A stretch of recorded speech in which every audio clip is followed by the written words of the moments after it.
At another point in time, at school, the principal was presenting the Extraordinary Recognition Award to Kim Yeon. He announced that the certificate was an acknowledgement from the city of Pajun, dated March 2014. At that time, the twins were 17 years old and Bora was around 42 or 43. After giving the award, the principal asked for a big round of applause for Yoon, and everyone responded enthusiastically.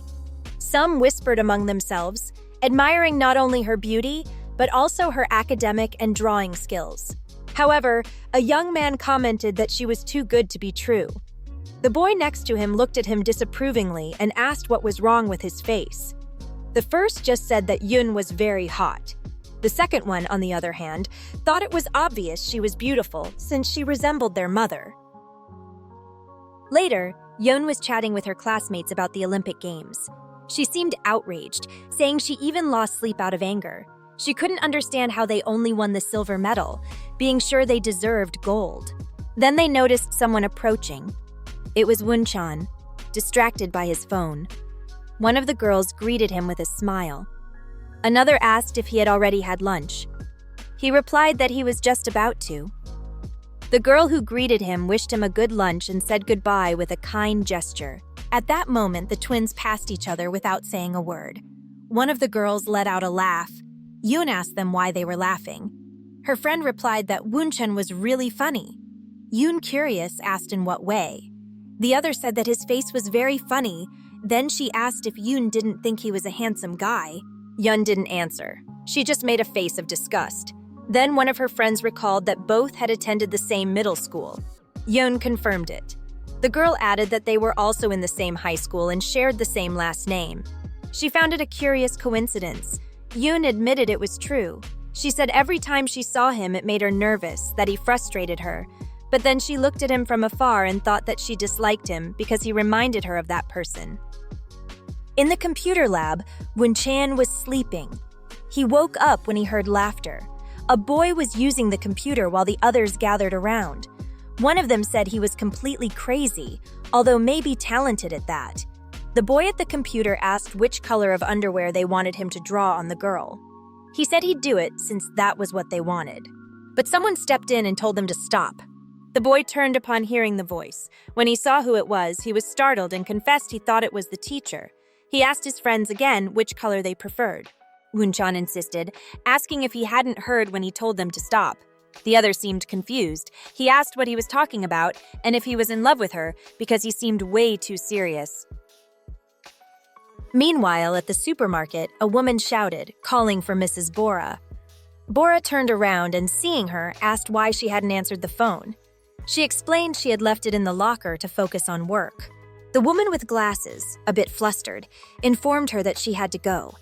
They had called from the kids' school. Bora immediately grew worried and asked what had happened.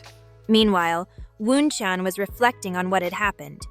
He wondered how things had come to that point. He admitted it wasn't his intention.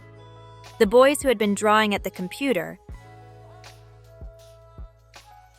While in traffic, Bora is informed that Woon-chan got into a fight with other students. She reflects on the situation. She thinks these things happen, although he had never caused trouble before. She wonders what she should do. She imagines scolding him, demanding he apologize right away for what he did, reminding him that she didn't raise him that way. But she dismisses the thought. She scolds herself for thinking like that, knowing her children were raised well. She is sure Woon-chan would never do something like that without a valid reason. In her mind, she rehearses the conversation. She sees herself asking her son why he did it. She imagines the other kids' parents interrupting her, saying that doesn't matter now, that she should look at what they did to their son. Then, in that mental scene, Bora raises her voice. She states that her son would never do something like that without a reason. But once again, she discards that thought.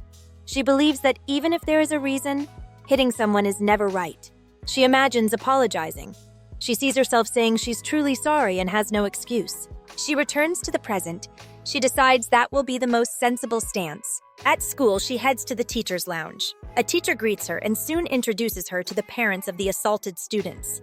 Bora immediately apologizes, but one of the mothers interrupts her. She says they are the ones who should apologize. Confused, Bora doesn't understand the reaction.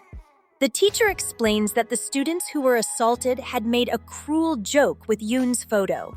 He says Woon-chan couldn't stand the situation and reacted violently. One of the fathers, furious, comments that they deserved 100 more blows and still wouldn't have had enough.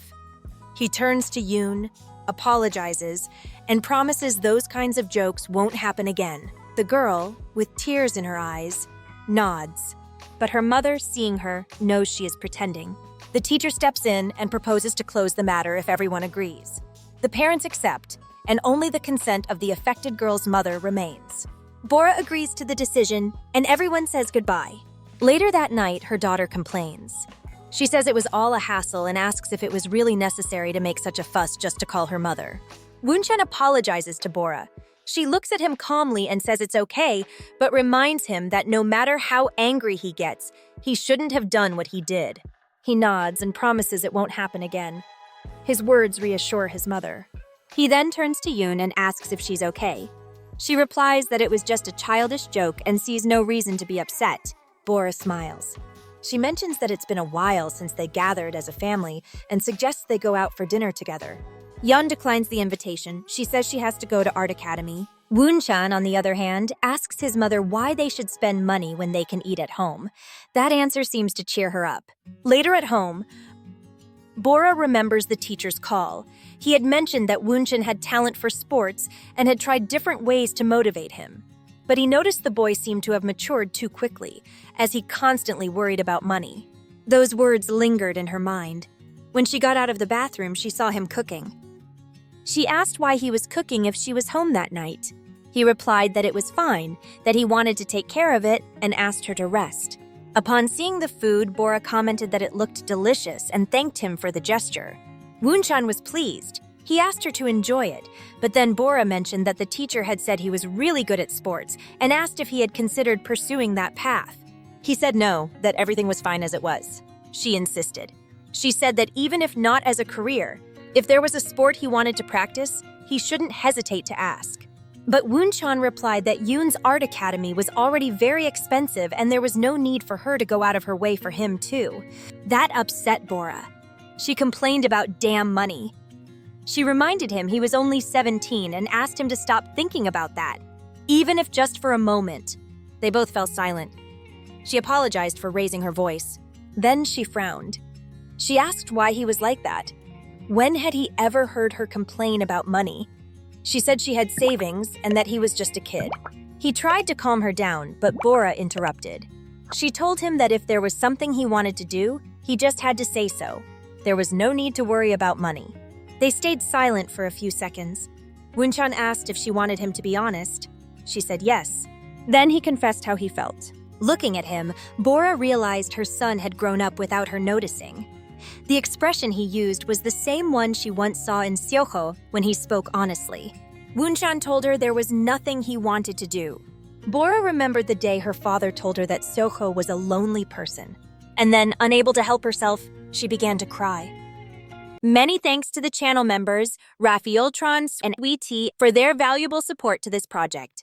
That said, see you in the next video.